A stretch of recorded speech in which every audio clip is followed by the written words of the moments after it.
Good morning sa atong palya nga tigulang. Daghanag hinugman. So kumbati pa rin. Thanks God. Mas ito yung mukha guys before mag-harvest. Ang daming hinog. Kasi mainit na naman dito. Straight ng ilang days. Tapos di tayo nakadilig kasi doon tayo sa baby. So yan. Pero kumbati pa to. So ngayon ay October 1. Ito yung tinanim last June 18. Thanks God sa ating mga ampalaya. So medyo matanda na. Yellow na sa ilalim. Pero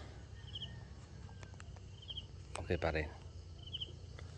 Ayun daw sa unahan. Again, di pa masikip kasi malawak yung distance. So harvest day today. Lampas 20 ka harvest na to guys. So thanks God. At least kumbati pa rin. Again, yellow na. Ilang yellow na. Itim na nga. Kasi medyo matanda na. So, tapos bugbog sa hangin nung bibingka. Tapos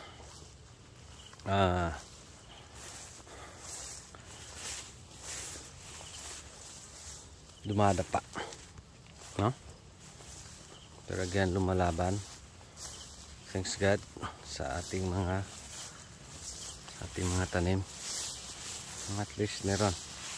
So update sa presyo sa area. Ano ra? 45. So may mga portion na mahina. May mga portion din na marami. So lupa, klase ng lupa, matters pa rin. Maski the same yung ginagawa. Same ang management. Pero may mga portion na konti lang yung bunga. At least meron pa. So thanks God sa ating ampalaya. Thank you Lord.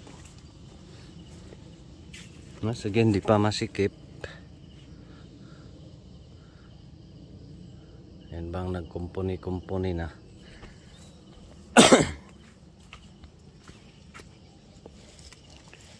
So short video. Harvest kami ni Mrs.